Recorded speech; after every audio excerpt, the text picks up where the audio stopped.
तो डॉक्टर विवेक जी, हम लोग This meeting is being recorded. Programme को अब थोड़ी देर में आरंभ करते हैं। जी, आज भारत के दो महापुरुषों की जन्म जयंती है।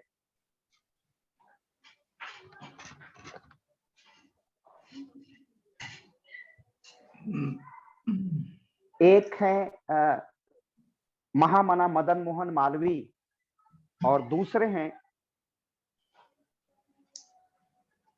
भारत के पूर्व प्रधानमंत्री, भारत में तो दोनों भारत रत्न है, महामना मदन मोहन मालवीय और भारत के पूर्व प्रधानमंत्री, यशस्वी प्रधानमंत्री, भारत के कुशल राजनीतिज्ञ और बहुत ही प्रसिद्ध कवि अपने जीवन में, जिनकी अपनी कविता, अपने शब्दों की कोई सानी नहीं है, भाषण कला में और कम्युनिकेशन स्किल, संप्रेषण का की जिसका कोई सानी नहीं था, ऐसे अटल जी का की आज जन्म जयंती है। तो हम इस लोक पहल के माध्यम से, और लोक पहल के जो वैचारिक अधिष्ठान है वो महामना मालवीय भी हैं, तो उनकी चिर स्मृतियों को हम प्रणाम निवेदित करते हैं और लोक पहल के तरफ से, पूरे परिवार के तरफ से, दर्शकों के तरफ से हम प्रणाम निवेदित करते हैं, उनकी स्मृतियों को नमन करते हैं और उनके राष्ट्रीय अवदान को हम नमन करते हैं। अटल बिहारी वाजपेयी की एक कविता भारत के लिए अनंत आशावाद का संचार करती है। उनकी 51 कविताओं में ही ये बहुत पहले लिखी गई है, 70 के दशक की संभवतः यह कविता है। सपना जन्मा और मर गया, मधुरित में ही बाग झड़ गया, सपने बिखरे हुए बटोरूं या नव सृष्टि रचाऊं मैं, राह कौन सी जाऊं मैं, प्यादे से पिट गया वजीर, चलूं आखिरी चाल की बाजी, शेष विरक्त रचाऊं मैं, राह कौन सी जाऊं मैं। जब जब देश की परिस्थिति सघन होती है, जब देश की परिस्थिति संक्रमण की बेला में आती है, तो श्रद्धेय अटल जी की कविताएं, उनका ओजपूर्ण वक्तव्य निराशा में आशा का संचार करता है और हमें एक नई दिशा देता है। और ऐसे ही राष्ट्रपिता महात्मा गांधी ने कहा था कि राष्ट्र शिल्पी है महामना मदन मोहन मालवीय। उन्होंने हिंदुत्व के लिए महामना का जो योगदान है और एक शिक्षा में क्रांति लाने का, जो पाश्चात्य और प्राच्य शिक्षा का सम्मिलन करके भारत में शिक्षा की एक नई क्रांति, एक नई दिशा देने के लिए एक विशाल विश्वविद्यालय की प्रतिस्थापना की, सब कुछ मांगा, दान में लिया और पूरा दान कर दिया भारत के लिए, और काशी हिंदू विश्वविद्यालय उसका जीवंत प्रणाम है।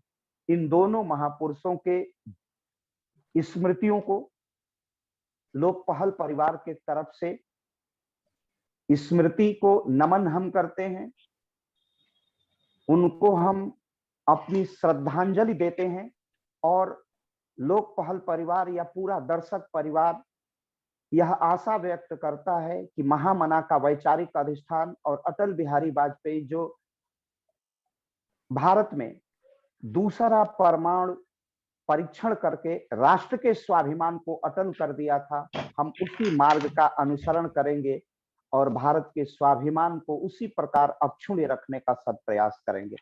जैसा कि पहले पूर्व हम लोगों का प्रचार प्रसार था कि आज जम्मू कश्मीर राज्य से प्रख्यात साहित्यकार विस्थापन की जीवन की व्यथा का कथा को लेकर जम्मू कश्मीर राज्य की संस्कृति और सभ्यता पर अपना पाथेय देने के लिए उपस्थित होंगे, लेकिन किन्हीं महत्वपूर्ण कारणों की वजह से उनसे जब मैंने संपर्क किया तो वो अपने घर से दूर थे। तो जो उनके घर से दूरी थी और जो वहां की जम्मू कश्मीर राज्य की इस समय वर्तमान परिस्थितियां कभी कभी भयावह हो जाती हैं, उन्हीं कारणों से आज का प्रसारण, उनका पाथेय लोक पहल परिवार को प्राप्त नहीं हो पा रहा है। लेकिन उस कमी की पूर्ति के लिए हम लोगों के बीच चीन, जो इस समय अपना आंतरिक रूप से एक बहुत बड़े कोविड-19 की समस्या से गुजर रहा है, वहीं पर हिंदी और चीनी भाषा के तुलनात्मक विद्वान और उसी के प्रोफेसर विवेक मणि त्रिपाठी जी हम लोगों के बीच उसकी पूर्ति करने के लिए उपस्थित हैं। और मैंने सबसे पहले आपका तो स्नेह, आपका निरंतर हमारे प्रति समादर मिलता है बड़े भाई के रूप में। और मैं इसी अधिकार के साथ कहता हूं कि विवेक जी, आज यह गंभीर प्रश्न आ गया है कि जम्मू कश्मीर राज्य से हमारा संचालन नहीं हो पा रहा है, तो ऐसे में क्या होगा। और मेरे मेरे इतने आग्रह को आपने बहुत त्वरित रूप से, हमको लगता है कि वो सेकंड लगे होंगे, उसको आपने स्वीकार किया और आप हमारे बीच में आए हैं। नई शिक्षा, चीन और भारत की शिक्षा पर अपना विषय प्रस्तुत करेंगे। आप हिंदी साहित्य के यशस्वी विद्वान हैं, साहित्यकार हैं, भाषाविद हैं। और भाषाविद होना, भाषा की समझ होना ही सबसे बड़ी समस्या है। आज हमारे सार्वजनिक जीवन में और हमारे सामाजिक जीवन, आर्थिक जीवन में जो भी विद्रूपता आ रही है, उसमें भाषिक समझ एक बहुत बड़ी समस्या है। शिक्षा एक बड़ी समस्या है। भारत सरकार की मंशा के अनुरूप एक नई शिक्षा नीति भारत में आई है, जिसे NEP 2020 के नाम से जाना जाता है। और वह किस तरह विश्व की शिक्षा से जुड़ती है, भारत और वैश्विक स्तर की शिक्षा, भारत की चीन और भारत की शिक्षा से कैसे मैत्री का सेतु जुड़ता है, उस विषय पर हमने पाठ्य प्रस्तुत करने के लिए डॉक्टर विवेक मणि जी को बुलाया है। और मैं आग्रह करूंगा डॉक्टर हर्ष सिंह से, डॉक्टर हर्षमणि सिंह जो मेरे साथी हैं और इतिहास अर्थशास्त्री हैं, कि अगर मेरी आवाज सुन रहे हैं तो डॉक्टर साहब का विधिवत परिचय और दोनों देशों के शिक्षा के विषय में अपना, और डॉक्टर साहब का परिचय, प्रोफेसर विवेक मणि जी का परिचय भी दे, और साथ ही शिक्षा के विषय में अपना वक्तव्य आज का प्रवर्तन एक तरह से करें विषय का। डॉक्टर हर्ष जी। धन्यवाद डॉक्टर अखिलेश त्रिपाठी सर। जैसा कि आपने विषय प्रवर्तन की जो एक औपचारिकता जिसका दायित्व हमको सौंपा, हमारा जो देश है वो इस समय नई शिक्षा नीति के क्रियान्वयन के दोहरी पे खड़ा है। और हमारे समक्ष उन तमाम सारी जो हमारी जो आकांक्षाएं हैं, वो ऋग्वैदिक काल से लेकर गुप्त काल, फिर मध्यकाल, फिर जो उपनिवेशीकरण शिक्षा का हुआ, ये जो सारी चुनौतियां हैं, उनको उनसे सीधे सीधे हमारा जो सामना होने जा रहा है इस नई शिक्षा नीति के माध्यम से,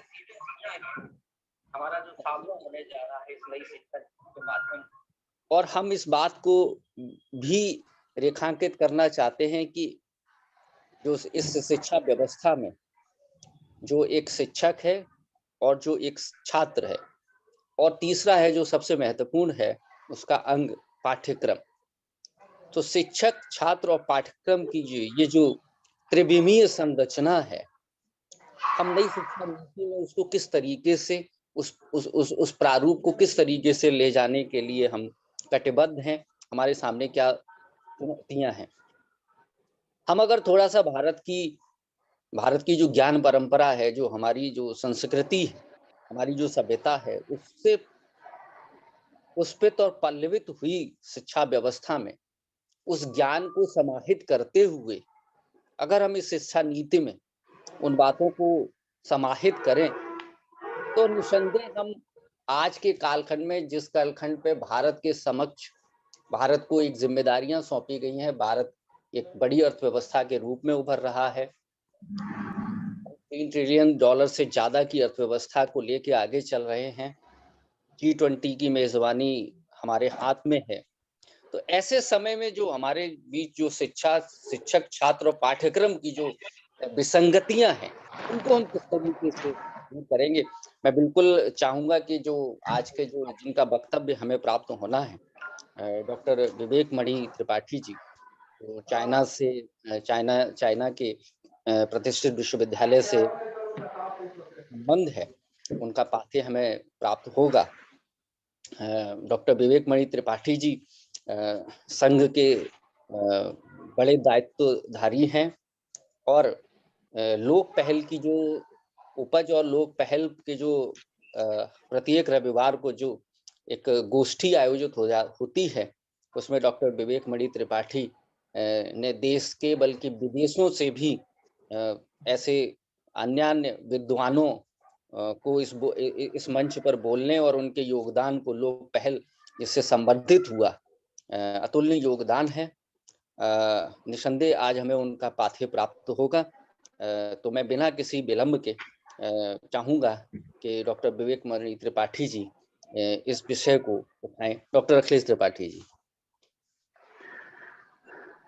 बहुत बहुत धन्यवाद डॉक्टर हर्ष जी, आपने बहुत सारगर्भित स्वरूप में आज के विषय का प्रवर्तन किया, अतिथि का परिचय भी किया। आपका बहुत बहुत धन्यवाद। आप लोक पहल के वरिष्ठ कार्यकर्ता भी हैं और विद्वान भी हैं, अर्थशास्त्री भी हैं, और आपकी एक अद्भुत दृष्टि है जिस पर आप एक साथ शिक्षा पर दृष्टि डाल सकते हैं, अर्थशास्त्र पर, राजनीति शास्त्र पर, पूरी और आप की सबसे एक जो बड़ी विशेषता है कि एक अर्थशास्त्री भी हैं और साहित्यकार भी हैं, और आप मिजाज के नाम से अपनी शायरी करते हैं, अपनी कविताएं प्रस्तुत करते हैं। पलाश का फूल आपका एक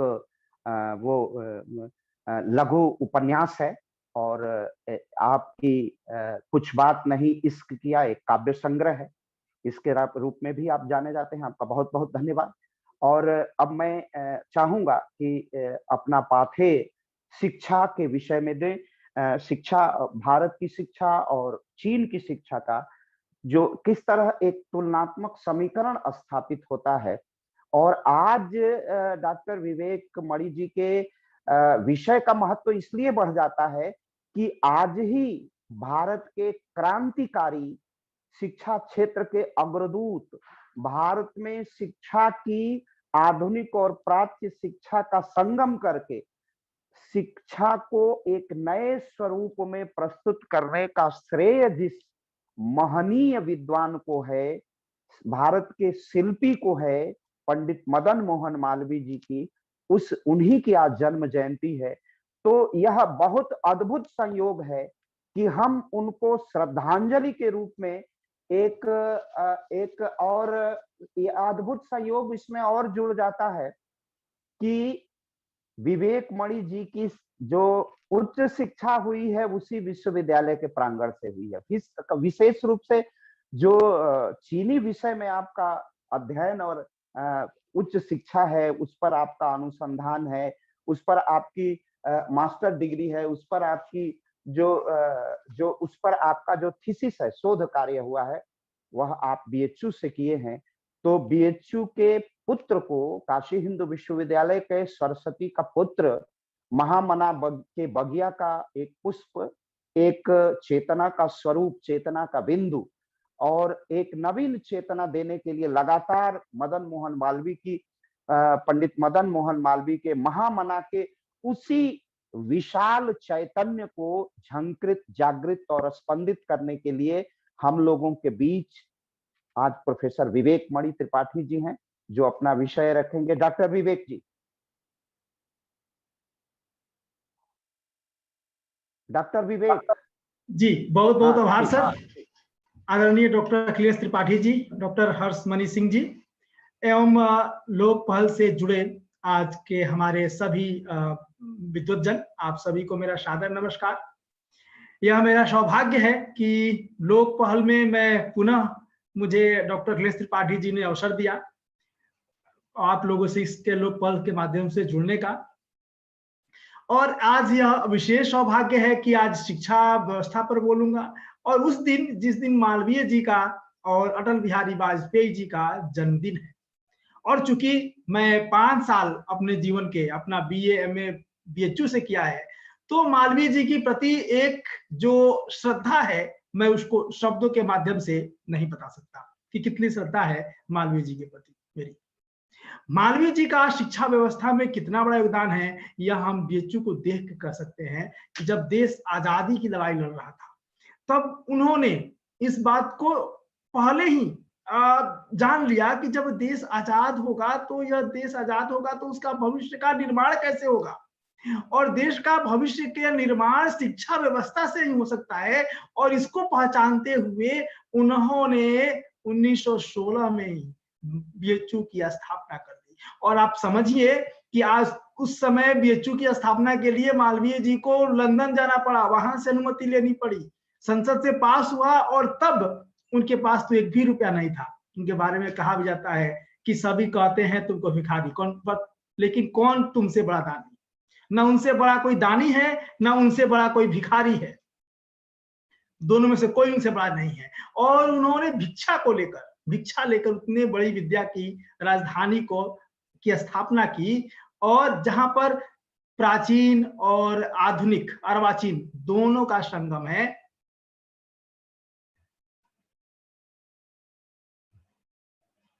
और यह मालवीय जी की इनकी शिक्षा के क्षेत्र में, भारतीय स्वतंत्रता संग्राम के क्षेत्र में, भारतीय संस्कृति के क्षेत्र में योगदान को देखते ही महात्मा गांधी जी ने मालवीय जी को महामना की उपाधि दी थी। महामना अर्थात महामानव। आज मालवीय जी ने सत्यमेव जयते शब्द की 1918 में कांग्रेस के अधिवेशन में प्रयोग किया था, और तब से यह प्रयोग होता आ रहा, और आज हमारे भारत सरकार का ध्येय वाक्य बन गया है।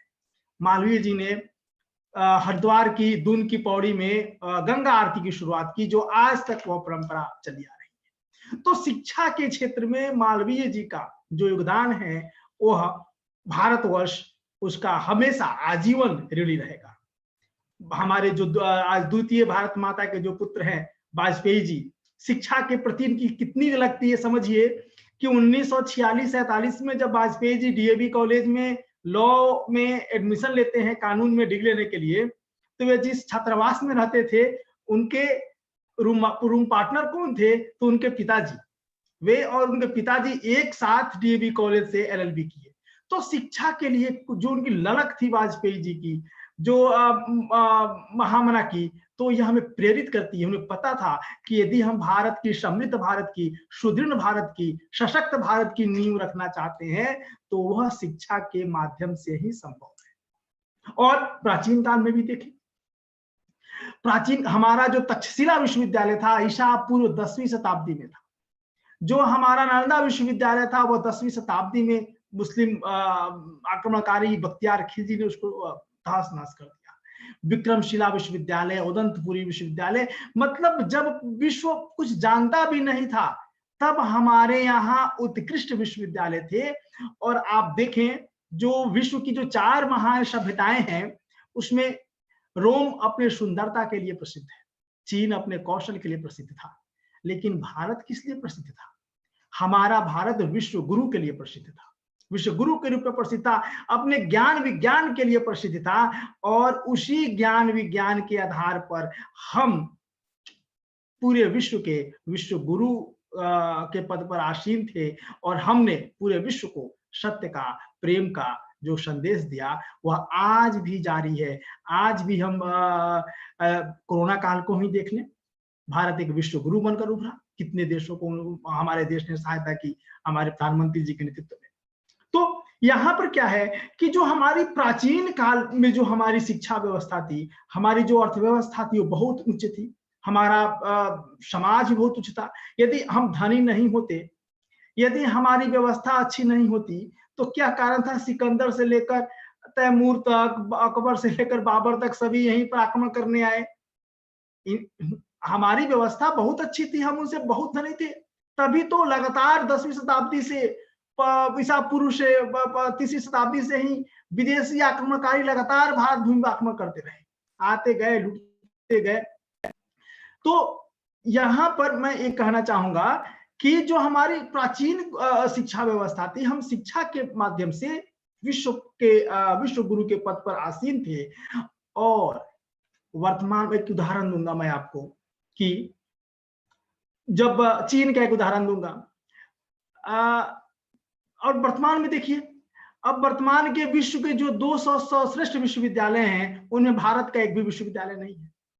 अब बताएं, यह कितना हास्यास्पद है और कितना हम लोगों के लिए शोचनीय है कि जब दूसरे देशों का अस्तित्व संभव नहीं था, अस्तित्व ही नहीं था, उस समय आज से 3,000 साल पहले हमारे यहाँ उत्कृष्ट विश्वविद्यालय उपस्थित थे। और वर्तमान स्थिति में हमारे यहाँ जो विश्व के 200 सर्वश्रेष्ठ विश्वविद्यालयों में भारत का एक भी विश्वविद्यालय शामिल नहीं है। इसका कारण क्या है? इसका कारण, एकमात्र कारण है कि हम अपनी संस्कृति से, अपनी भाषा से उन्मुख होते जा रहे हैं, से दूर होते जा रहे हैं। यदि हम एक छोटा सा उदाहरण दूंगा अभी चीन में भारत के 23,000 केवल विद्यार्थी मेडिकल कर पढ़ने वाले हैं जो चीन में एमबीबीएस कर रहे हैं। और अब मैं आता हूं प्राचीन काल में, पहली शताब्दी में जब चीन से, भारत से जब चीन बौद्ध धर्म जाता है चीन में, तो बौद्ध धर्म के साथ साथ जो हमारे ऋषि मुनि थे, प्राचीन काल में जो हमारे ऋषि मुनि थे, वे क्या थे? वे सामान्य व्यक्ति नहीं थे, वे एक तरह से वैज्ञानिक थे, जंगलों में रहते थे, शोध कार्य करते थे। शोध करते हुए उन्होंने बहुत से अपने विचारों का, बहुत से सिद्धांतों का खोज किया था। तो जो भारत से चीन बौद्ध ऋषि मुनि जाने लगे बौद्ध धर्म के प्रचार प्रसार में, बहुत से भारतीय संस्कृति के प्रचार प्रसार में, तो वे उस वहां चीन जाने वाले हर भारतीय विद्वान, हर भारतीय ऋषि मुनि किसी न किसी शाखा का विद्वान होता था। तो उनके साथ नक्षत्र विज्ञान, चिकित्सा विज्ञान, शिक्षा विज्ञान, स्थापत्य विज्ञान, भाषा विज्ञान आदि भी पहुंचा। और आज उस समय जब चीन का, जब भारत का जब चिकित्सा विज्ञान भारत में पहुंचता है, उस समय चीन में शिशु रोग विशेषज्ञ नहीं था, प्रसूत रोग विज्ञान नहीं था, मोतियाबिंद का इलाज नहीं था।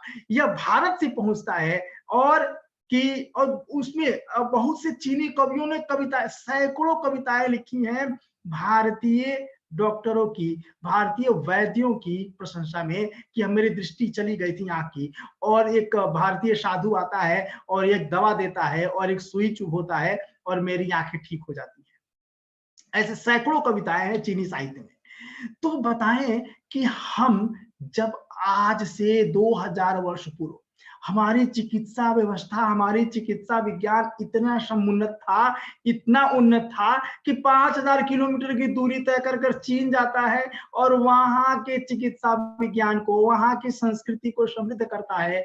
और आज हम उस स्थिति में आ गए हैं कि हमारे विद्यार्थी चीन जा रहे हैं, रसिया जा रहे हैं, यूक्रेन जा रहे हैं, बाहर जा रहे हैं चिकित्सा विज्ञान की पढ़ाई करने। तो यह हमारे लिए अत्यंत विचारणीय है। दूसरा, एक मैं छोटा सा उदाहरण दूंगा शिक्षा व्यवस्था में। एक बीए का ले लेता हूं मैं। भारत में बीए में क्या है और चीन के स्नातक स्तर पर शिक्षा कैसे दी जाती है और कितना बड़ा अंतर है। चीन में जो स्नातक होता है वह स्नातक 4 वर्षों का होता है और एमए जो होता है वह 3 वर्षों का होता है। पीएचडी तो 3 से 5 वर्षों का होता है। तो जो सबसे बड़ी बात है, चीन में जब विद्यार्थी स्नातक प्रथम वर्ष में पढ़ने आते हैं तो उनको प्रथम वर्ष में 1 साल की सेना की ट्रेनिंग दी जाती है। सारे बच्चे, जितने विद्यार्थी प्रथम वर्ष के होते हैं, सुबह और शाम सेना के जो उनकी ड्रेस होती है उनको पहनकर और सुबह शाम 2 से 3 घंटे की ट्रेनिंग उनकी चलती है, ताकि विद्यार्थी, उसका 2 उद्देश्य है। पहला उद्देश्य कि विद्यार्थी जो है वह राष्ट्र की सेवा के लिए सदैव तत्पर रहे। दूसरा, विद्यार्थी सेना के महत्व को समझें, सैनिक के महत्व को समझें कि उनका जीवन कितनी कठिनाइयों से भरा होता है और वे अपना सर्वस्व राष्ट्र के लिए, देश के लिए, समाज के लिए न्यौछावर कर देते हैं। तो हम समाज, उनके बलिदान को, उनके योगदान को जाने। भारत में यदि ऐसा होता, प्रथम वर्ष में विद्यार्थियों को ट्रेनिंग दिया गया होता, तो जेएनयू में जो नारे लगते हैं कि भारत तेरे टुकड़े होंगे इंशाअल्लाह इंशाअल्लाह, वैसा नहीं लगता। जो भारत के नेता, जो सेना के अफसरों को बोलते हैं कि अपशब्द बोलते हैं कांग्रेस के नेता, तो वे अपशब्द नहीं बोलते हैं, क्योंकि मैं उस अपशब्द को सेना के प्रति नहीं दोहरा सकता। तो ये अब बताएं, अब जेएनयू में लग रहे हैं कि भारत तेरे टुकड़े होंगे, वो कौन सी क्रांति है? हमें चाहिए आजादी। किससे आजादी चाहिए आपको? तो वो कौन सी शिक्षा व्यवस्था है जो विद्यार्थियों को भारत के टुकड़े करने पर मजबूर कर रही है? और भारत से जिनको आजादी चाहिए, भारत की राजधानी में बैठकर, भारत सरकार के पैसे से भोजन कर शिक्षा लेकर, और उनको भारत से ही आजादी चाहिए, उनको भारत की ही टुकड़ा करना है। तो यह शिक्षा व्यवस्था हम लोगों ने कहां तक ला दिया है? तो यह मुझे लगता है कि चीन में जो ये शिक्षा दी जाती है कि विद्यार्थी, चीनी विद्यार्थी सेना के महत्व को जाने, सेना के जीवन को स्वयं देखें कि उनका जीवन कितना कष्टमय होता है, जिसके से उनको देश के प्रति वे निष्ठावान भी रहेंगे और देश के प्रति समर्पित भी रहेंगे, और तथा सेना के जो जीवन होता है, जो कठिनाई भरा जीवन होता है, उसके बारे में भी जानेंगे।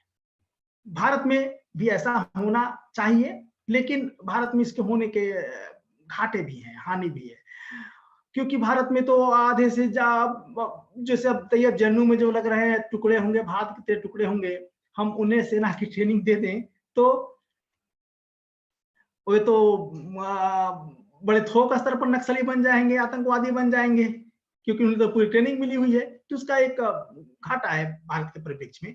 लेकिन फिर भी भारत में एक राष्ट्रवाद की शिक्षा स्नातक स्तर पर अनिवार्य होनी चाहिए, जो कि चीन में है। राष्ट्र के प्रति प्रेम उन्हें सिखाया जाता है स्नातक स्तर पर, प्रथम वर्ष में ही, कि राष्ट्र से आपके लिए कितना महत्वपूर्ण है आपके लिए राष्ट्र, और आपको राष्ट्र के प्रति कैसे निष्ठावान रहना है, राष्ट्र से कैसे प्रेम करना है। हमारे भारत में भी था। हमारे भारत का जो वैदिक साहित्य है, जो हमारा प्राचीन शिक्षा पद्धति है, उसमें तो राष्ट्र सर्वोपरि ही है, भूमि जो है वो माता के समान है। लेकिन वर्तमान में क्या किया गया है, हम लोगों ने जो हमारी प्राचीन शिक्षा पद्धति है, हमारी प्राचीन गुरुकुल शिक्षा पद्धति है, हम लोगों ने उसको पूरी तरह त्याज दिया है। हम लोग पूरी तरह से पश्चिमी शिक्षा पद्धति पर बढ़ रहे हैं और उसी का अनुसरण कर रहे हैं। तो इस पर हमें मुझे लगता है कि भारत में भी बीए प्रथम वर्ष में एक अनिवार्य शिक्षा होनी चाहिए राष्ट्र के प्रति प्रेम का। दूसरा, मैं एक और वहाँ की शिक्षा व्यवस्था में देखता हूँ, जो विद्यार्थियों में अनुशासन, चीनी विद्यार्थियों में गजब का अनुशासन होता है। चीन में कक्षाएं सुबह 8:30 से प्रारंभ हो जाती है, और मैं जब चीन में पढ़ता था, चीन के पूर्वोत्तर हिस्से में, वहां पर -30 डिग्री, 0 से 30 डिग्री नीचे तापमान रहता था, और 8:30 से क्लास से कक्षाएं हैं चलती थी हमारी। तो जो चीनी विद्यार्थी है, देखता था 7:30 में 7 बजे उठकर और हाथ में फावड़ा लेकर स्कूल के जो विश्वविद्यालय के सड़कों पर जो पत्थर बर्फ जमा होते थे, उनको हटाकर तब स्कूल जाते थे। और उलट हमारे भारत में क्या है, तो हमारे भारत में जब मैं बीएचयू में पढ़ता था, मैं हॉस्टल में रहता था, बिरला छात्रावास में रहता था, तो हम लोग छात्रावास में रहते थे, तो झाड़ू मारने के लिए भी विश्वविद्यालय ने एक व्यक्ति को रखा था। हम लोग सोए रहते थे, वो आदमी आता, भैया दरवाजा खोलिए, और वो झाड़ू मार के जाता था। तो बताएं, हम ऐसी शिक्षा व्यवस्था क्यों लेंगे? हम एक अपना कमरा भी नहीं साफ रख सकते, तो हम बाद में देश को क्या साफ रखेंगे? अपने नौकरी जीवन को कैसे साफ रखेंगे? और वहां पे क्या है, वहां पर 0 से नीचे 30 डिग्री तापमान है, और तब भी विद्यार्थी केवल अपना ही कमरा नहीं साफ कर रहे हैं, बल्कि विश्वविद्यालयों के सड़कों पर जो बर्फें गिरी हुई हैं, उनको हटाकर तब विश्वविद्यालय में कक्षा के लिए जा रहे हैं। अब इसके बताइए, प्राचीन काल में हमारी शिक्षा व्यवस्था कैसी थी? प्राचीन काल में हमारी जो शिक्षा व्यवस्था थी, वो गुरुकुल की शिक्षा व्यवस्था थी, गुरुकुल पद्धति थी। जंगल में गुरुजी होते थे, गुरुकुल होता था, वहां विद्यार्थी जाते थे। अब वहां देखिए, अब विद्यार्थी जब जाता था भारत के गुरुकुलों में, तो पढ़ता था, गुरुजी उसको सब शिक्षा सिखाते थे। वो व्यवहारिक ज्ञान भी पढ़ता था, उसको भोजन कैसे बनाना है, खेती कैसे करना है, सारी चीजें सिखाई जाती थी। और अंत में उसे कैसे बनाना है, खेती कैसे करना है, सारी चीजें सिखाई जाती थी। और अंत में उसे कैसे बनाना है। सर, इको हो रहा है, मेरी आवाज इको हो रही है।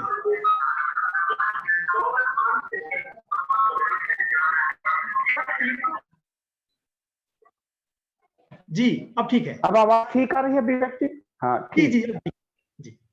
तो जो हमारी प्राचीन शिक्षा व्यवस्था थी, तो विद्यार्थी जब गुरुकुल में रहते थे, तो उन्हें पुस्तकीय ज्ञान के अलावा, पुस्तकीय ज्ञान के साथ साथ व्यावहारिक ज्ञान भी सिखाया जाता था। उन्हें कृषि से संबंधित, दैनिक जीवन में होने वाले कार्यों से संबंधित शिक्षा भी दी जाती थी, और अंत में उन्हें जो किसी एक विषय के विशेषज्ञ बनते थे, उसकी शिक्षा भी देते थे। अब उसका प्रभाव क्या होता था?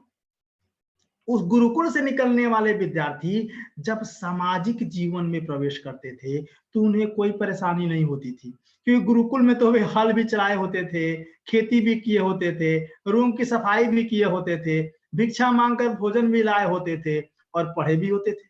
तो उन्हें पुस्तकीय ज्ञान के साथ साथ उनको व्यवहारिक ज्ञान में भी निपुण बनाया जाता था। और वर्तमान में क्या है, विद्यार्थी छात्रावास में क्या है, हमारे यहाँ छात्रावास में रह रहे हैं, उन्हें बना बनाया भोजन मिल जा रहा है, अपने कमरे में झाड़ू भी नहीं मारना है, कोई काम नहीं करना है। अब ऐसे विद्यार्थी जब पढ़ने लिखने के बाद जब सामाजिक जीवन में प्रवेश करते हैं और यदि उन्हें नौकरी नहीं मिलती है तो क्या होता है, उनका जीवन विषम हो जाता है और वे, बहुत से विद्यार्थी कुंठाग्रस्त हो जाते हैं, आत्महत्या भी करते हैं। हमारे यहाँ भोजपुरी में एक कहावत है कि लड़का ढेर पढ़ ले तो घर से गईले, कम पढ़ ले तो हर से गईले। मतलब अगर बच्चे ने बहुत ज्यादा पढ़ाई कर ली तो वह घर छोड़ देगा, शहर में चला जाएगा, दूर चला जाएगा पढ़ने के लिए, काम करने के लिए, नौकरी करने के लिए। और यदि कम पढ़ा तो फिर उससे वो हर से गया, मतलब वो हल से गया, उससे खेती नहीं हो पाए। वो समझेगा नहीं, अब हम तो 12वीं करे हैं, हम बीए किए हैं, हम अब हल चलाएंगे, हम जाएंगे खेत में अब खाना लेकर, हम खाद डालने जाएंगे। तो यह जो नई शिक्षा व्यवस्था की जो है वह एक भारत में जो है, जो हमारी शिक्षा व्यवस्था में है, इसको हमें दूर करना होगा। हमें विद्यार्थियों को सामाजिक जीवन, समाज में कैसे रहना है, इसका भी प्रयास, इसका भी उनका अभ्यास विश्वविद्यालय स्तर पर ही कराया जाएगा। अब जैसे चीन में 8:30 में सारी कार्यालय खुल जाती हैं, तो इसीलिए विद्यार्थियों की कक्षाएं भी 8:30 से प्रारंभ होती हैं, क्योंकि विद्यार्थी जब स्नातक हो जाएंगे तो जब सामाजिक जीवन में प्रवेश करेंगे, नौकरी करेंगे, तो उन्हें यह आदत रहनी चाहिए कि हाँ भाई सुबह 7 बजे उठ जानी है, 8 बजे 7:30 में निकल जानी है नौकरी के लिए, तो उन्हें यह आदत लगा रहेगा। उसके बाद क्या है, एक और मैं विसंगति देखता हूं यहाँ पर। हम लोग भारत में पढ़ते हैं, हम लोग बीएचयू में थे, तो हम लोग जब एमए की परीक्षा होती थी, हम लोग परीक्षा देने जाते थे, तो जो मेन गेट होता था वहां पर कम से कम 5 पुलिस वाले बैठे रहते थे। अंदर जाते थे वहां भी तो 4 पुलिस वाले बैठे रहते थे। चीन में क्या है, आपको पूरे विश्वविद्यालय में अंदर कहीं भी एक पुलिस नहीं दिखेगा। एग्जाम हो, परीक्षा हो या कोई सांस्कृतिक कार्यक्रम हो, 10,000 की भीड़ हो, 5,000 की भीड़ हो, कहीं पर भी आपको पुलिस नहीं दिखेंगे। विद्यार्थी स्वयं ही अनुशासित होकर जाएंगे और आएंगे। अब इसमें क्या है, तो यहाँ पर मुख्य कारण ये है कि हमने नैतिक शिक्षा को छोड़ दिया है। क्या हम बीएचयू जैसे विश्वविद्यालय में, बड़े विश्वविद्यालय में एमए के विद्यार्थियों को क्या नैतिक रूप से, चारित्रिक रूप से इतना ज्यादा मजबूत नहीं बनाए हैं कि वे शांति से जाएं, एग्जाम देकर चले आए? इसका एकमात्र कारण है कि भारत में नैतिक शिक्षा को, जो हमारा नैतिक मूल्य था, जो हमारा संस्कृत साहित्य है, पूरी तरह से नैतिक शिक्षाओं से भरा पड़ा है, हमने उसको छोड़ दिया। मुझे एक बार की घटना याद है, चीन में मेरे डीन जो है वे एक बार आए, मुझे बुलाए कि आइए मेरे कार्यालय में। मैं गया तो बोले कि मैं एक तुलनात्मक अध्ययन कर रहा हूँ चीन में और भारत में नैतिक शिक्षा, तो आप भारत में जो नैतिक शिक्षा का पाठ्यक्रम है विश्वविद्यालय स्तर पर आप मुझे दे दीजिए। तो मैंने उनसे कहा कि सर, चीन भारत में नैतिक शिक्षा पाठ्यक्रम तो है, लेकिन अनिवार्य विषय के रूप में नहीं है, ऐच्छिक विषय के रूप में। तो उन्हें बड़ा आश्चर्य हुआ कि जो चीनी नैतिक शिक्षा है उस पर भारतीय नैतिक शिक्षा का बहुत ज्यादा प्रभाव है, और चीन में विश्वविद्यालय स्तर पर नैतिक शिक्षा अनिवार्य है। सैन्य शिक्षा के साथ साथ चीन में नैतिक शिक्षा भी अनिवार्य है। तो वहां पर नैतिक शिक्षा अनिवार्य है, और जहां से नैतिक शिक्षा भारत से आया और चीन पहुंचा, और उस मूल देश में ही नैतिक शिक्षा को छोड़ दिया गया है, अनिवार्य से ऐच्छिक बना दिया गया है। और इसी नैतिक शिक्षा के अभाव में क्या हो रहा है कि हमारे भारत के विद्यार्थी पढ़ लिख तो रहे हैं, पढ़ लिख के बाद क्या हो जा रहा है, आज हम देख रहे हैं कि ओ फलाना का बेटा आईएएस बन गया। तो आईएएस लोग सबसे बड़ी परीक्षा है, सबसे कठिन परीक्षा है, और आईएएस लोगों का नाम हम अखबार में 2 ही बार देखते हैं, पहली बार जब आईएएस बनते हैं कि फलाना का बेटा फलाना व्यक्ति फलाना शहर से आईएएस बन गया, और दूसरी बात उनका नाम अखबार में तब आता है कि फलाने आईएएस के यहाँ छापा पड़ा और नोट गिनने वाली मशीन से नोट गिना जा रहा है 2 दिनों से। तो क्या कारण है? आप हम देख भी लें, अगर आईएएस की परीक्षा में उत्तीर्ण होने वाले विद्यार्थी, उनमें से आधे से ज्यादा मध्यम वर्ग के विद्यार्थी हैं। तो क्या कारण है? जो मध्यम वर्ग से विद्यार्थी गुजरा हुआ है, स्वयं दुख सुख को देखा हुआ है और उतनी कठिन परीक्षा पास करके आईएएस बनता है, और वह कुर्सी पर बैठते ही सामान्य जन को दुख को भूल जाता है और भ्रष्टाचार में लिप्त हो जाता है। इसका एकमात्र कारण है कि हमने अपनी शिक्षा व्यवस्था से नैतिक शिक्षा को हटा दिया है, और नैतिक शिक्षा के अभाव में आज विद्यार्थी क्या है? आज विद्यार्थी का जो उद्देश्य है वह सफल होना है, सार्थक होना नहीं। और हम जान लें, यदि हम नैतिक शिक्षा को अपनी शिक्षा व्यवस्था में शामिल नहीं करेंगे तो हम निश्चित रूप से सफल होंगे, लेकिन हम सार्थक नहीं। सार्थक तो, सफल तो आतंकवादी भी हैं, वे भी अपने उद्देश्य में सफल हैं। जितना लोग को चाहना मारना होता है मार देते हैं, लेकिन क्या वे सार्थक हैं? नहीं है। वे समाज के लिए, मानव समाज के लिए, विश्व समुदाय के लिए वे सार्थक नहीं है। तो जब तक हम पढ़ने के उपरांत, शिक्षा के उपरांत अपने परिवार के लिए, अपने समाज के लिए, अपने देश के लिए यदि सार्थक नहीं है, तो हमारी सफलता का कोई अर्थ नहीं है, यह निरर्थक सिद्ध होगी। और चीन में क्या है? इस नैतिक शिक्षा को वहां पर अनिवार्य किया गया है कि विद्यार्थियों में नैतिकता का निश्चित रूप से समावेश होना चाहिए, क्योंकि यही विद्यार्थी आगे चलकर देश की नींव बनेंगे। और देखें, हमारे यहाँ कहा भी जाता है भारत में कि तो जो युवा है वो तो देश के भविष्य होते हैं, लेकिन मेरा इसका उलट मानना है। मेरा मानना है कि हमने भविष्य नहीं देखा है, हमने भविष्य हमारे हाथ में नहीं है। युवा जो है वो देश के वर्तमान है, और हमारा जो जब वर्तमान हमारा सुदृढ़ होगा तो हमारा भविष्य निश्चित सुदृढ़ होगा।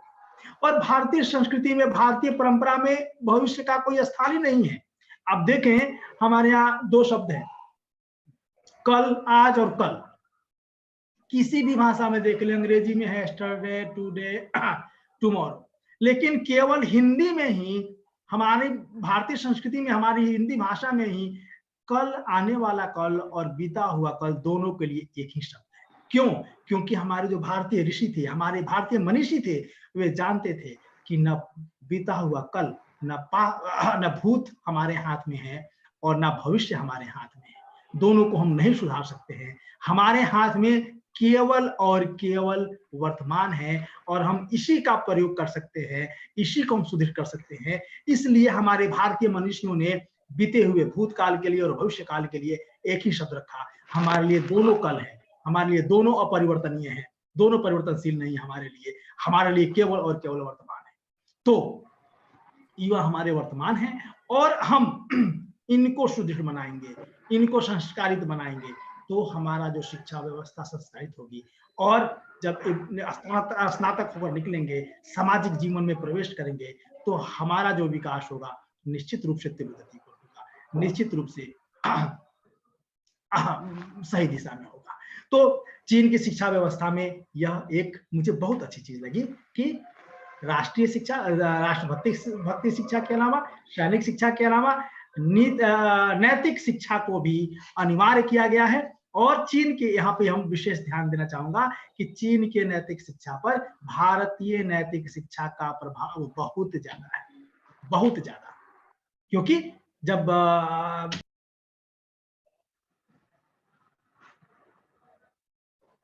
विवेक जी आप म्यूट हो गए हैं। डॉक्टर विवेक जी आप म्यूट हो गए, अनम्यूट करिए। सर कितना देर से अनम्यूट हुआ हूं? नहीं, बस अभी बस मैंने तुरंत जैसे ही कहा। हाँ जी। तो चीन का जो नैतिक शिक्षा है वह, उस पर भारतीय नैतिक शिक्षा का बहुत प्रभाव है, और हमने अपने नैतिक शिक्षा को छोड़ दिया है, जिसका परिणाम यह हो रहा है कि हम सफल हो रहे हैं और हम सार्थक नहीं हो पा रहे हैं। तीसरा, अब जो स्नातक स्तर पर जो शिक्षा व्यवस्था है चीन की, बीए 4 वर्ष का होता है। तो 3 वर्ष जो है वह विद्यार्थी पढ़ता है। तो 2 साल तो एक विषय पढ़ेंगे, विषय के साथ साथ अनिवार्य सैन्य शिक्षा लेंगे, और दूसरा नैतिक शिक्षा भी अनिवार्य लेंगे। तृतीय वर्ष में एक उदाहरण मैं लूंगा अपने विश्वविद्यालय का। मेरा विश्वविद्यालय जो है विदेशी भाषा विश्वविद्यालय है, और मेरे विश्वविद्यालय में करीब 30 से अधिक विदेशी भाषाएं पढ़ाई जा रही हैं। तो तृतीय वर्ष में जैसे मेरे विद्यार्थी हिंदी पढ़ते हैं, तो तृतीय वर्ष में उन विद्यार्थियों को भारत जाना अनिवार्य है। और एक और है कि यदि जितने विदेशी भाषा विद्यार्थी पढ़ रहे हैं, हर विश्वविद्यालय में, हर विदेशी भाषा विभाग में उस भाषा का मूल भाषा का शिक्षक मूल देश से होना अनिवार्य है। अब जैसे हमारे यहाँ 30 विदेशी भाषा है, तो 30 विदेशी भाषा, जो 30 देशों की भाषा है, 30 देशों के शिक्षक अनिवार्य हैं, 30, जबकि मेरे विश्वविद्यालय में 100 से अधिक विदेशी शिक्षक है। उसके अलावा तृतीय वर्ष में उनको भारत आना होता है। अब जब विद्यार्थी भारत आते हैं, तो भारत आकर क्योंकि देखिए, जो हमारे विद्यार्थी हिंदी पढ़ते हैं, उनका एक उद्देश्य तो है कि वे हिंदी पढ़ें, चीन में हिंदी पढ़ें, लेकिन भाषा पढ़ने का एक और कारण है उस भाषा के माध्यम से उस समाज का, उस देश की सभ्यता एवं संस्कृति को जानना। तो विद्यार्थी हमारे जब तृतीय वर्ष में पढ़ते हैं और भारत आने को होते हैं, तो भारत आने से पहले उनके मन में कई तरह की भ्रांतियां भारत के बारे में लगी रहती हैं, कई तरह की जो उनके पूर्वाग्रह उनके मस्तिष्क में चलते रहते हैं कि भारत ऐसा है, भारत में रोज घटनाएं होती हैं बलात्कार की, महिलाएं सुरक्षित नहीं है, अकेले आप यात्रा नहीं कर सकते हैं, ट्रेन जो है, ट्रेन के छत के ऊपर लोग बैठकर जाते हैं, ऐसी बहुत सारी बातें होती हैं। मुझसे विद्यार्थी बहुत पूछते हैं कि क्या सच में भारत ऐसा है। मैं उन्हें कहता हूं कि आप भारत जाएं और देख कर आए। और जब विद्यार्थी भारत आते हैं, या चीनी विद्यार्थी 1 साल भारत आकर रहते हैं, 1 साल भारत पढ़ते हैं, में रहकर हिंदी पढ़ते हैं, भारतीय संस्कृति को जानते हैं, उसके बाद भारत के प्रति उनकी जो भ्रांतियां होती हैं, जो पूर्वाग्रह होते हैं, जो विचार होते हैं, वो पूरी तरह से बदल चुके होते हैं। वे कहते हैं, विवेक जी, जैसा मीडिया के माध्यम से भारत के बारे में दिखाया जाता है, भारत वैसा नहीं है। एक विद्यार्थी ने, मैंने कहा कि आपको भारत में क्या अच्छा लगा, मैं सबसे पूछता हूँ। एक विद्यार्थी ने कहा, मुझे सबसे अच्छा लगा कि हम बनारस गए थे और वहां देखा कि सड़क पर गाय बैठी है और कोई उसको मार नहीं रहा है, बगल से मोटरसाइकिल निकाल कर लेते चल जा रहा है। तो मैंने उसे बताया कि देखिए, यही भारतीय संस्कृति है। हम भारतीय संस्कृति में बोलते हैं वसुधैव कुटुंबकम, पूरा विश्व हमारा घर है। तो इस वसुधैव कुटुंबकम में केवल मानव ही शामिल नहीं है, बल्कि भारत के वसुधैव कुटुंबकम में पक्षी, पशु, पेड़, फूल सभी शामिल है। और ये मुझे बहुत अच्छा लगता है कि हमारे देश में ऐसा संभव नहीं है कि सड़क पर गाय बैठी हो, बैल बैठे हो और कोई उसको मारे नहीं और किनारे से निकल जाए। तो जो हम कहते हैं अहिंसा, जो हम कहते हैं वसुधैव कुटुंबकम, तो हम यूं ही नहीं कहते हैं, यह हमारी संस्कृति में रचा बसा है, ये हमारे संस्कृति में अभी भी परिलक्षित होता है। और ये विद्यार्थी 1 साल बाद जब भारत से चीन जाते हैं, तो भारत के प्रति जो उनका स्नेह होता है, प्रेम होता है, वो बढ़ा रहता है। और उससे बहुत से विद्यार्थी स्नातक होने के बाद भारत में पुनः पढ़ने आते हैं, MA करने, PhD करने। और एक और दूंगा उदाहरण भी, एक विद्यार्थी थी, वह BA करने के बाद पुनः भारत वापस आ गई संस्कृत पढ़ने, और संस्कृत पढ़ने के बाद उसने मांसाहार का त्याग कर दिया, जबकि चीन में मांसाहार का त्याग करना लगभग असंभव है, क्योंकि चीनी लोग सुबह शाम दोनों वक्त मांस खाते हैं, तो उनके लिए मांस का त्याग करना बहुत बड़ी बात है। लेकिन भारत आई जब वह संस्कृत पढ़ी, पढ़ने के बाद उसने स्वतः ही उसको छोड़ दिया। तो यह जो है, एक मैं बताता हूँ कि शिक्षा व्यवस्था में, जैसे विदेशी भाषा का विश्वविद्यालय है, तो वहां पे के मूल शिक्षक हैं। तो इस तरह से विद्यार्थी, चीनी विद्यार्थी जब विदेशी भाषा सीखते हैं, तो उनकी जो भाषा है वो परिष्कृत होती है, उत्कृष्ट होती है, क्योंकि वे उन्हें चीनी शिक्षक भी पढ़ाते हैं, और जिस देश की भाषा पढ़ते हैं उस देश के शिक्षक भी पढ़ाते हैं। और तीसरा, वे BA में ही, स्नातक में ही उस देश की यात्रा भी करते हैं 1 साल के लिए। तो एक तरह से उस देश की सभ्यता एवं संस्कृति, भूगोल, क्षेत्रफल से भी परिचित हो जाते हैं। तो इस तरह वे 4 साल में यदि कोई विदेशी भाषा पढ़ते हैं, तो उस देश की सभ्यता, संस्कृति, भूगोल, इतिहास सबसे पूरी तरह परिचित भी हो जाते हैं और केवल पढ़कर नहीं, देख कर भी समझते हैं। भारत में भी हमारे विश्वविद्यालय हैं, विदेशी भाषा के विश्वविद्यालय तो केवल एक ही है, उसमें भी 10 से अधिक विश्वविद्यालय नहीं है। और भारत में जिस भी विश्वविद्यालय में विदेशी भाषा पढ़ाई जाती है, वहां एक भी उस देश का, उस मूल भाषा का मूल शिक्षक नहीं है, और न ही विद्यार्थी उस मूल देश में जाते हैं पढ़ने के लिए। यदि उस देश की ने कुछ छात्रवृत्तियां दे दी एक दो विद्यार्थियों को तो जाते हैं, अन्यथा नहीं जाते हैं। तो इस तरह क्या होता है, हमारा उस देश के प्रति, उस भाषा के प्रति जो ज्ञान है वह थोड़ा अधूरा रह जाता है। तीसरा, चौथा, जो वहां की शिक्षा व्यवस्था, चीन की शिक्षा व्यवस्था में मुझे अच्छी लगी, तो जो ये तो हो गए 3 साल का। चतुर्थ वर्ष जो होता है चीनी विद्यार्थियों का, बीए स्नातक चतुर्थ वर्ष, बीए चतुर्थ वर्ष में, तो चौथे साल में 2 सत्र हो गए। तो पहले सत्र में विद्यार्थियों को एक लघु शोध निबंध लिखना होता है। आप देखें, हमारे भारत में शोध पत्र हम लोग कब लिखते हैं, हम लोग पीएचडी में जब जाते हैं तब लिखते हैं शोध पत्र। एमफिल में लिखते हैं छोटा सा, लेकिन एमफिल तो हर विश्वविद्यालय में है नहीं, अब तो नई शिक्षा व्यवस्था में उसको समाप्त भी कर दिया गया। एमए में भी नहीं लिखना होता है। और चीन में विद्यार्थियों को स्नातक से ही शोध करना सिखाया जाता है।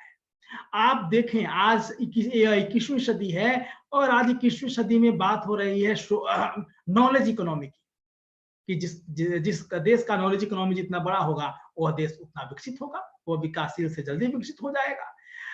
और हमारे ऋषि मुनियों ने इस परिकल्पना को, शोध की परिकल्पना को बहुत पहले ही जाना था और बहुत पहले ही इसको बुना भी था। आप देखें, जब एक थोड़ा सा उदाहरण लूंगा रामायण का, जब विश्वामित्र जी पहुंचते हैं दशरथ जी के दरबार में कि राम और लक्ष्मण को लेने, उनको लेने क्यों गए थे? उस समय जो था, जो भी पूरे विश्व में जो 3 संस्कृतियां थी, राक्षस संस्कृति, वानर संस्कृति और मानव संस्कृति, उस समय राक्षसी संस्कृति बहुत परिष्कृत थी और पूरा उनके जो अत्याचार से जो पूरी पृथ्वी जो करा रही थी, तब क्या मानवीय संस्कृति उतनी उत्कृष्ट नहीं थी। तब ऋषि मुनियों ने क्या किया कि राम जी को रावण से लड़ने के लिए तैयार किया धीरे धीरे। तो कैसे तैयार किया? तो जैसे मैंने पहले भी कहा था कि जो हमारे प्राचीन काल में ऋषि मुनि थे, वे आधुनिक काल के वैज्ञानिक थे, जंगलों में रहते थे, शोध करते थे। तो विश्वामित्र जी पहले राम और आते हैं दशरथ जी के यहाँ, राम और लक्ष्मण को लेकर जंगल जाते हैं और उन्होंने वहां पर जो क्या हम लोग क्या कहते हैं कि विश्वामित्र जी ने राम और लक्ष्मण को बहुत से धनुष मार दिए, बहुत से अस्त्र शस्त्र दिए। तो अस्त्र शस्त्र उन्होंने कहाँ से ला दिए? विश्वामित्र जी ने शोध किए। जो ऋषि मुनियों ने शोध किया था, वे अपने सारे शोध कार्य राम जी एवं लक्ष्मण जी को समर्पित करते हैं और उसका परीक्षण भी कराते हैं कि भाई यहीं पे इसका प्रैक्टिकल भी कर लो, ताड़का को मार दो, देख लो जो हमारे शस्त्र है वे काम के हैं कि नहीं, हमारा जो शोध है उसका परीक्षण भी तो कर लो। और पूरी तरह परीक्षण करके राम जी को पूरा जितना भी शोध किया था विश्वामित्र जी ने, हमारे ऋषि मुनियों ने, सारे शोध राम जी को दिया जाता है, उसका अस्त्र शस्त्रों का परीक्षण भी कराया जाता है और तब वनवास देकर राम जी को भेजा जाता है। कहाँ? लंका, रावण को मारने। आप देखें, हमारे भारत में तो जो ऋषि मुनि सब संन्यास लेते हैं तो वे उत्तर चलते हैं, हिमालय की ओर जाते हैं संन्यास लेने के बाद। लेकिन राम जी क्या हिमालय की तरफ जा रहे हैं, उत्तर की तरफ जा रहे हैं? नहीं, दक्षिण की तरफ निकल रहे हैं। क्योंकि उनका उद्देश्य क्या था? जो वनवास था वह भी एक कूटनीति थी उस समय की हमारे ऋषि मुनियों की, कि यदि सेना लेकर जाएंगे राम जी रावण को मारने तो रावण सावधान हो जाएगा, और अकेले निर्वासित रूप में जब राम लक्ष्मण घर से निकलेंगे तो समझेगा तुम 2 निर्वासित ऋषि मुनि है, क्या कर लेगा। और जब तक रावण जान पाता हमारी कूटनीति को, हमारी ऋषि मुनि कूटनीति को, तब तक राम जी ने खरदूषण का भी वध कर दिया था। तब तक बहुत विलंब हो चुकी थी और अपनी इस कूटनीति के माध्यम से, अपने शोध कार्यों के माध्यम से हमारी जो मानवीय संस्कृति है वह राक्षसी संस्कृति पर विजित होती है। तो यहाँ पर मैं यही कहना चाहता था कि राम जी विजित हुए, इसमें हमारे ऋषि मुनियों की शोध कार्य का बहुत परिणाम था। और चीन में क्या है, वहीं हमारा जो प्राचीन शिक्षा व्यवस्था थी, चीन ने पूरी तरह उसको अपनाया हुआ है और वहां पर विद्यार्थियों को स्नातक स्तर पर ही, स्नातक में ही शोध कार्य कराया जाता है। अब चतुर्थ वर्ष में 2 सत्र होते हैं, तो पहले सत्र में विद्यार्थी एक लघु शोध निबंध लिखेंगे और दूसरे सत्र में, जैसा कि विश्वामित्र जी ने राम जी से कराया था, पहले मैंने शोध तो आपको दे दिया, जो मैंने शोध कार्य किया था, अब आप इसका परीक्षण तो कर लो। तो दूसरे सत्र में विद्यार्थियों को परीक्षण कराया जाता है कि आप जो विषय पढ़ रहे हैं उस विषय से संबंधित किसी भी संस्था में जाकर कोई कार्य कर आए, कार्य सीख कर आए, कार्य प्रणाली सीख कर आए, कुछ पैसे कमा कर। तो चतुर्थ वर्ष में, चौथे वर्ष में विद्यार्थी शोध कार्य भी लिखते हैं, शोध कार्य भी करते हैं, एक लघु शोध निबंध भी लिखते हैं और कहीं कार्यानुभव भी लेते हैं। उसका जो पढ़ा है, जो शोध किया है, उसका परीक्षण भी करते हैं। और उसके बाद क्या हो गया, अब जब चीनी विद्यार्थी जब स्नातक होकर निकलते हैं तो ये पूरी तरह से आत्मविश्वास में रहते हैं। क्यों? क्योंकि वे स्नातक के बाद उनके पास 2 मार्ग रहेंगे। पहला मार्ग कि वे पढ़ाई जारी रखें, मतलब शोध जारी रखें, दूसरा वे नौकरी करें। और उन्होंने स्नातक में दोनों कार्य का अनुभव कर लिया है। वे एक लघु शोध निबंध भी लिख चुके हैं, उन्हें पता है कि शोध कैसे करते हैं, कैसे सारांश लिखेंगे, कैसे जो शोध विधि होगी उसको कैसे लिखेंगे, कैसे शोध करेंगे, जो संदर्भ सूची है उसको कैसे तैयार करेंगे। तो उन्हें भी उन्हें शोध की लगभग जो शोध प्रक्रिया होती है उसकी जानकारी हो चुकी होती है। तो आत्मविश्वास से रहते हैं, ओके कोई बात नहीं, हम आगे पढ़ना है तो कोई दिक्कत नहीं, क्योंकि हमें शोध का अनुभव हो चुका है। दूसरा, यदि कार्य करना है, नौकरी करनी है तो भी ठीक है, हमने जो पढ़ा था हमने 6 माह में उसका परीक्षण भी कर लिया है कि हमने क्या पढ़ा है, कितना पढ़ा है और कैसे पढ़ा है, कैसे पढ़ी है। तो यह काम भारत में भी होने चाहिए। हमारे भारत में क्या है, हमारे भारत में जो विद्यार्थी हैं स्नातक होने के बाद भी वे किंग कर्तव्य विमूढ़ रहते हैं कि मैं क्या करूं, क्या करना चाहिए, क्योंकि उन्हें विश्वविद्यालय में स्नातक स्तर पर न शोध सिखाया जाता है और न ही जो पढ़ते हैं उसका कहीं पर परीक्षण कराया जाता है, न ही उसका कहीं अनुभव दिलाया जाता है। तो यह बहुत आवश्यक है हमें भारत को सीखने का, जबकि प्राचीन काल में हमारे यहाँ ऐसा ही था। हम शोध पर बहुत ध्यान देते थे, बिना शोध के तो हम विश्व गुरु नहीं बने थे, बिना शोध के ही तो हमारे जो अस्त्र शस्त्र थे इतने उन्नत नहीं थे। आज आप देखें हैं वर्तमान में, प्राचीन काल में यदि हम अपने साहित्य को पूरी तरह से सत्य न माने, फिर भी जब राम जी चलते हैं पुष्पक विमान से तो यहाँ पहुंच जाते हैं। पुष्पक विमान क्या है, मन की गति से चलता है। आज तक ऐसा विज्ञान कितना पहुंच गया, ऐसा नहीं बना। और आज से अगर 200 साल पहले हम कहते भारत में कि लोहा उड़ता है, कोई मानता? कहते हैं तो झूठ बोल रहा है, पागल हो गया है। लेकिन आज लोहा उड़ रहा है कि नहीं, हवाई जहाज के रूप में। और आज से कई हजार वर्षों पहले हमने पुष्पक विमान का विचार दिया था। हमने शंकर जी कैलाश पर बैठे हैं और आकाशवाणी होती थी, किसी को मन में बुलाते थे और पहुंच जाता था। आज मोबाइल फोन बना कि नहीं, टीवी बना कि नहीं, रेडियो बना कि नहीं। तो यहाँ पर क्या है, आवश्यकता है हमें अपने प्राचीन ज्ञान विज्ञान पर गर्व करने का और उन पर शोध करने का। यहाँ पर एक और मैं याद दिलाना चाहूंगा कि जैसे हमारे यहाँ आयुर्वेद है, चीन में भी चीनी आयुर्वेद है, चीनी चिकित्सा पद्धति है। और चीन में पश्चिमी शिक्षा पद्धति बहुत ज्यादा है, पूरे विश्व में है, चीन में भी है। लेकिन चीन अभी भी अपनी प्राचीन चिकित्सा पद्धति पर बहुत ज्यादा खर्च कर रहा है और बहुत ज्यादा शोध कार्य कर रहा है। और इसी का परिणाम हुआ कि 2015 में एक चीनी महिला को चिकित्सा के क्षेत्र में नोबेल पुरस्कार मिला, जिनकी आयु 80 से पार थी और उन्होंने शोध किया था प्राचीन चीनी चिकित्सा पद्धति पर। आप हमारे यहाँ देखिए, हमारे यहाँ भारत में योग है, आयुर्वेद है, कितने शोध होते हैं, कितने विश्वविद्यालय हैं, योग विश्वविद्यालय, कितने आयुर्वेद विश्वविद्यालय हैं।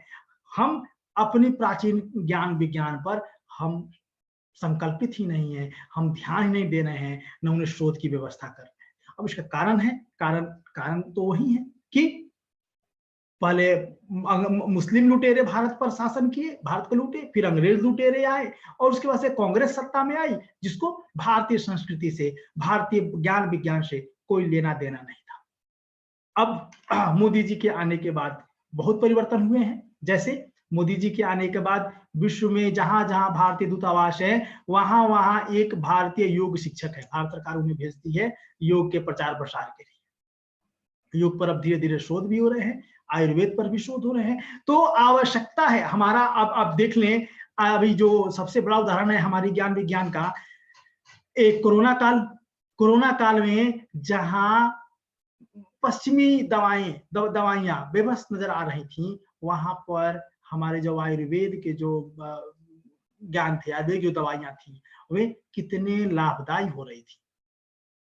और ये भी देखें, आज तक विश्व में बहुत सी बीमारियां आई हैं, प्लेग आया, हैजा आया, पोलियो आया, इन सब का टीका भारत से बाहर बना, विश्व में बना। और उस टीका बनने के कई बाद, दशकों बाद भारत में वो टीका आया। और इस बार देखें कोरोना में जब मोदी जी ने ध्यान दिया कि नहीं, टीका हम बाहर से नहीं लेंगे, कोरोना का टीका हम भारत में ही बनाएंगे, शोध भारत में ही करेंगे, तो क्या हुआ, सबसे परिष्कृत कोरोना का टीका वो भी बहुत कम समय में भारत में बना।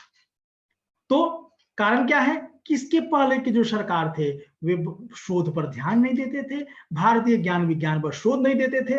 अब जब हमारी सरकार ज्ञान विज्ञान पर, हमारी भारतीय ज्ञान परंपरा पर, भारतीय शोध परंपरा पर ध्यान भी दे रही है, धन का भी निवेश कर रही है, तो परिणाम भी देख लें, चाहे कोरोना के टीकाकरण में, चाहे हमारे इसरो का के क्षेत्र में देख लें, या हमारा वंदे भारत ट्रेन देख लें, उसे सस्ती, वंदे भारत जितनी सस्ती ट्रेन पूरे विश्व में कहीं नहीं है।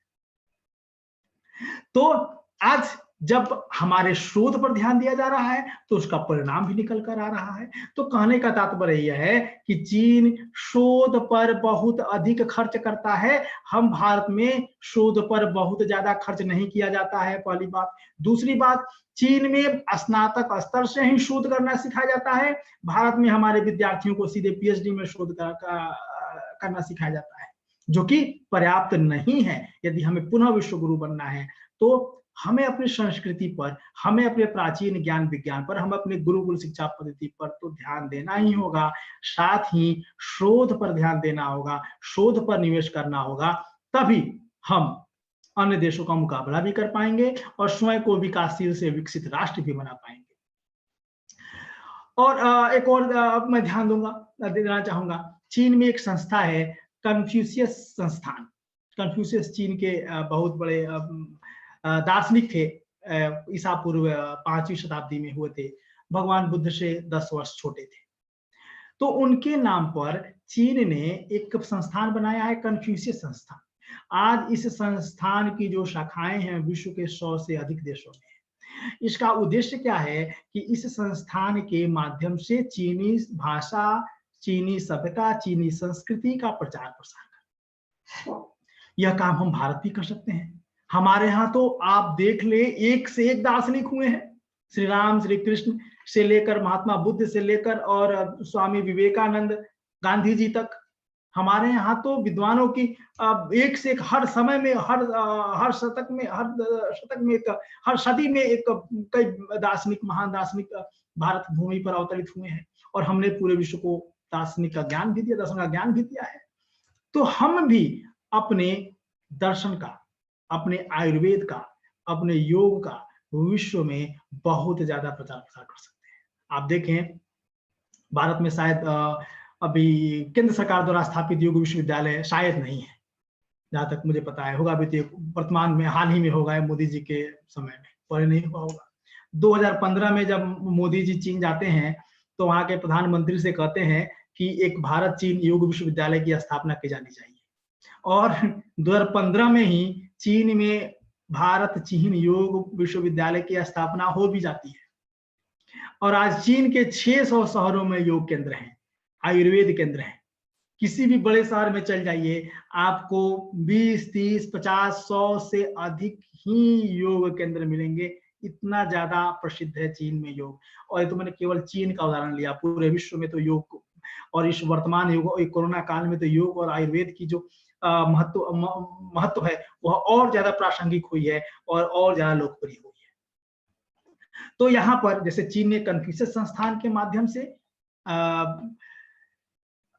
माध्यम से अपने संस्कृति का, अपनी भाषा का, अपनी सभ्यता का प्रचार प्रसार पूरे विश्व में कर रहा है, वैसे ही हमें भारत को भी, हमको भी हमारे जो ऋषि मुनियों का ज्ञान है, हमारा योग है, हमारा आयुर्वेद है, भारतीय पुरातन ज्ञान है, भारतीय नैतिक शिक्षा है, हमें उनका भी प्रचार प्रसार करना होगा, जैसे पूरे विश्व जो है वो हमारे ज्ञान से लाभान्वित हो।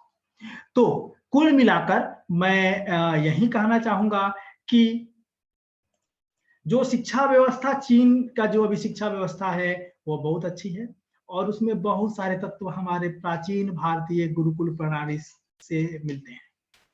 क्या ये कहें कि उनका प्रभाव है तो भी गलत नहीं होगा। वे हमारे प्राचीन सभ्यता संस्कृति गुरुकुल प्रणाली को अपनाकर आज हमसे बहुत आगे हैं। चीन कम से कम विकास के मामले में 30 से 50 साल हम लोगों से आगे हैं और हमारी अर्थव्यवस्था इतनी अच्छी थी, हम ज्ञान विज्ञान के क्षेत्र में इतने अच्छे थे और हम पिछड़ क्यों जा रहे हैं? इसका एकमात्र कारण है कि हम अपनी पुरातन ज्ञान विज्ञान संस्कृति पर शोध नहीं कर रहे हैं, उन पर ध्यान नहीं दे रहे हैं। तो आवश्यकता है हमारी शिक्षा व्यवस्था में, भारतीय शिक्षा व्यवस्था में शोध पर विशेष ध्यान दिया जाए, सैन्य शिक्षा प्रशिक्षण पर भी ध्यान दिया जाए, नैतिक शिक्षा को अनिवार्य किया जाए, क्योंकि जब तक नैतिक शिक्षा अनिवार्य नहीं होगा हम एक सार्थक समाज नहीं बना पाएंगे। इस पिछले साल 2020 में नई शिक्षा नीति लागू हुई है, तो हमें आशा है कि हमारे जो मोदी जी की सरकार है वह नई शिक्षा नीति के माध्यम से भारत का जो नए भारत की जो नई तस्वीर खींचेगी, साथ ही हमारे पुरातन ज्ञान विज्ञान को भी उसमें महत्व दिया जाएगा। बहुत बहुत आभार सर। बहुत बहुत धन्यवाद डॉक्टर विवेक मणि जी, आपके इस सारगर्भित और बहुत ही महत्वपूर्ण विषय पर आज आपका वक्तव्य हुआ, क्योंकि आज का दिन हमें स्मरण करना है भारत रत्न अटल बिहारी वाजपेयी को, भारत रत्न महामना मदन मोहन मालवीय को। शिक्षा किसी भी देश का मस्तिष्क होता है और शिक्षा में जितनी उन्नति होगी वह राष्ट्र की उन्नति होगी और वैश्विक क्षितिज पर देश का मान बढ़ता है। हम क्या थे, क्या हो गए? हमने विश्व को दशमलव दिया है, हमने विश्व को शून्य का ज्ञान दिया है। तालियों की करतल ध्वनि नहीं रुकी थी जब विवेकानंद ने शून्य समय दिया गया था, जब कहा था अमेरिका के प्यारे भाई और बहनों।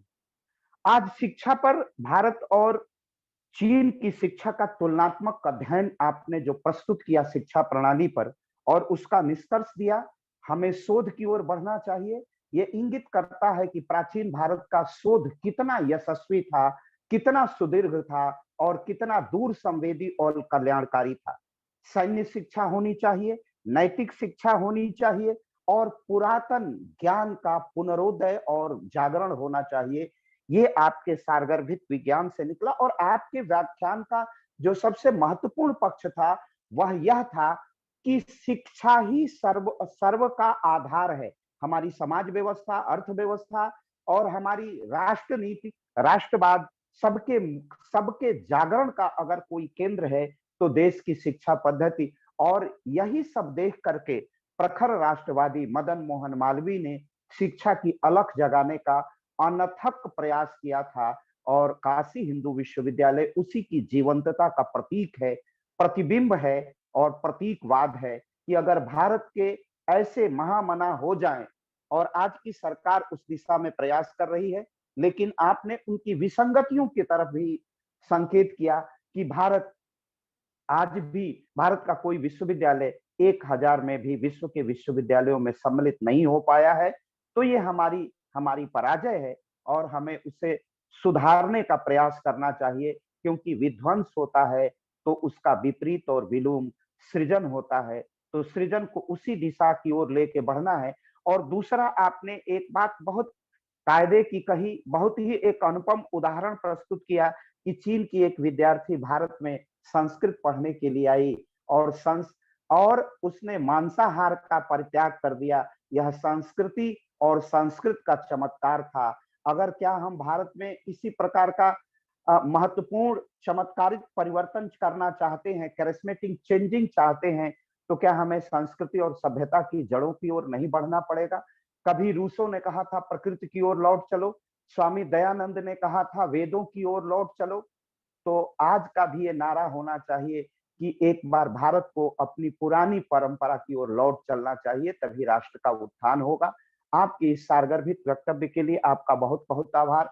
हम तो योगी जी के लोग हैं और योगी जी इसी प्रकार का यशस्वी प्रयास और जीवन के प्रत्येक क्षेत्र में, सामाजिक क्षेत्र में, राजनीतिक क्षेत्र में, धार्मिक क्षेत्र में, आध्यात्मिक क्षेत्र में लगातार इसी का सद प्रयास कर रहे हैं कि किस प्रकार उत्तर प्रदेश में परिवर्तन हो, राष्ट्र में परिवर्तन हो। और एक ही आवाज है पूज्य योगी आदित्यनाथ जी की, और प्रखरता के साथ वही प्रदेश में गूंजती है, राष्ट्र में गूंजती है।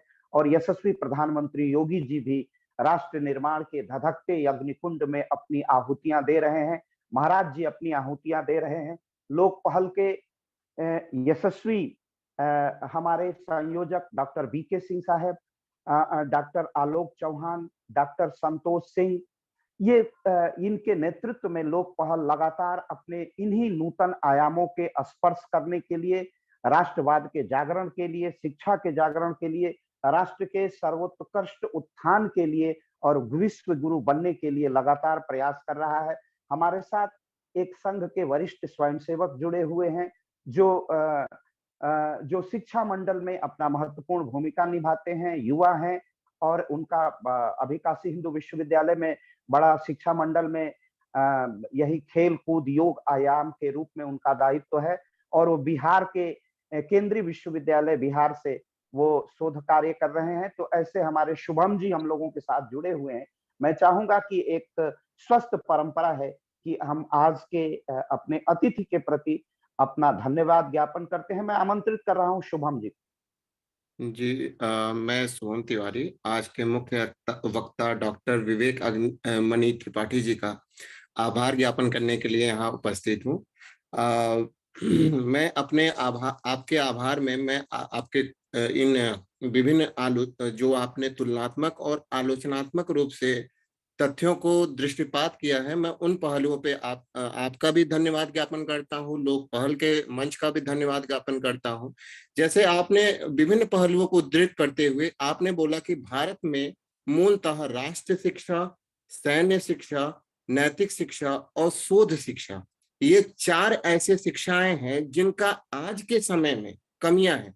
और यही शिक्षाएं हमारे वैदिक काल, हमारे प्राचीन काल में हमारी रीढ़ की हड्डी हुआ करती थी, और यही हमें विश्व गुरु के रूप में प्रतिष्ठापित किया करती थी। और आज के समय में आपने जैसे जेएनयू का एग्जाम्पल दिया कि कुछ छद्म वैचारिकी के लोग जानबूझ के कुठाराघात कर रहे हैं हमारे वैचारिकी के ऊपर, हमारी शिक्षा के ऊपर, हमारी व्यवस्था के ऊपर, ताकि हम अपने आप को कहीं ना कहीं पंगु माने, कहीं ना कहीं अपंग माने, और हम इसी विचार के साथ लॉर्ड मैकाले की व्यवस्था को चलाते रहें।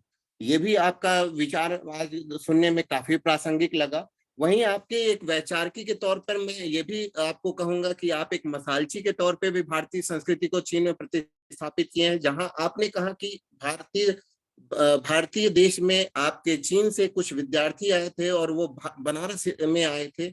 उन्होंने देखा कि गाय सड़कों पे बैठी है, लोग अपनी गाड़ियां ले जा करके गाय के बगल से काट के चले जाते हैं, लेकिन गाय को कोई क्षति नहीं पहुंचती है।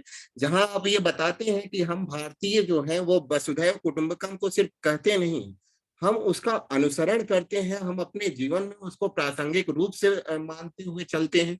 यही आपको कहीं ना कहीं भारतीय संस्कृति का मसालची के तौर पे भी प्रस्तुत करते हुए नजर आया।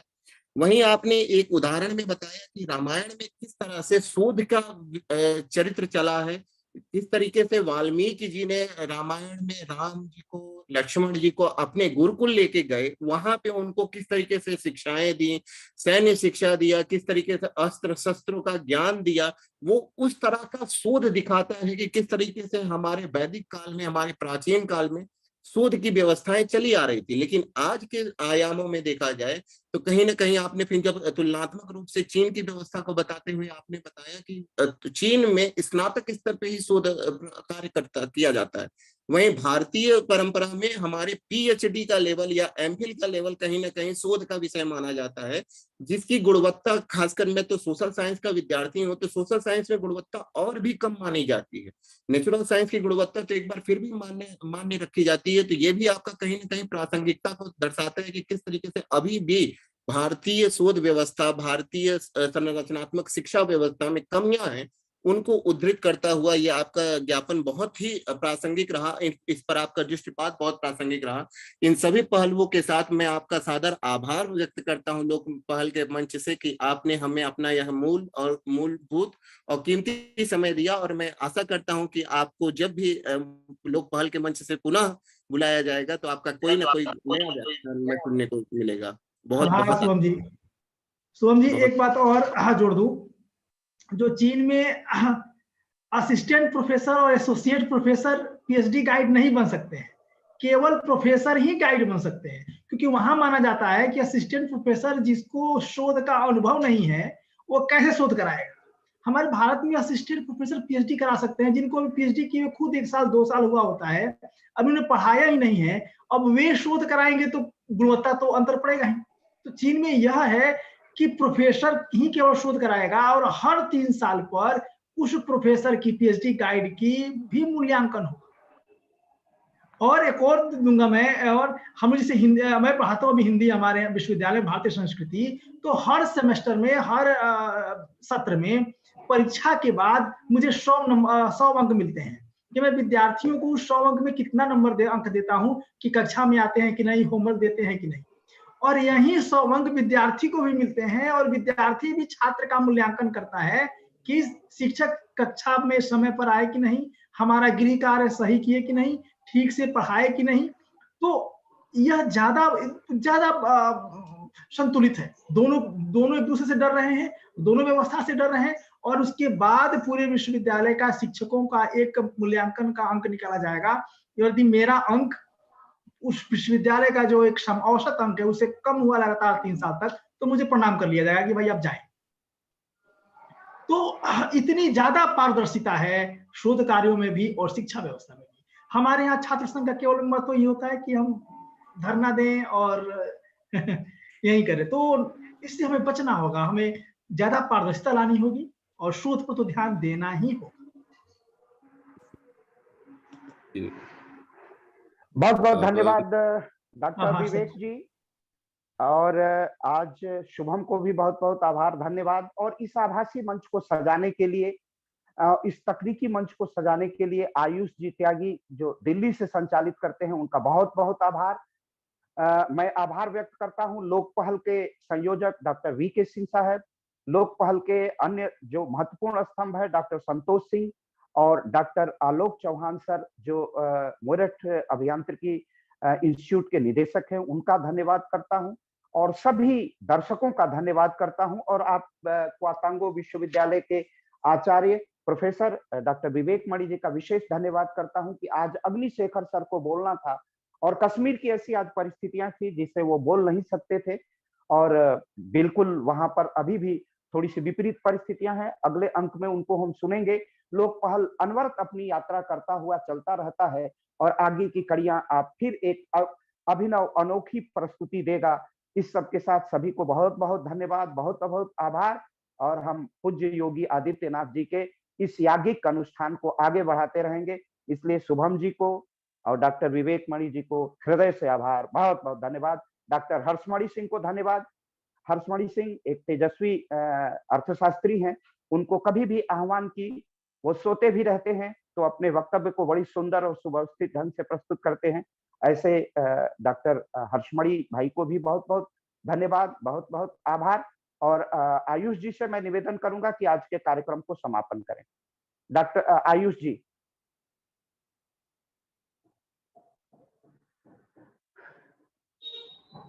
आयुष जी अब आप बंद कर सकते हैं।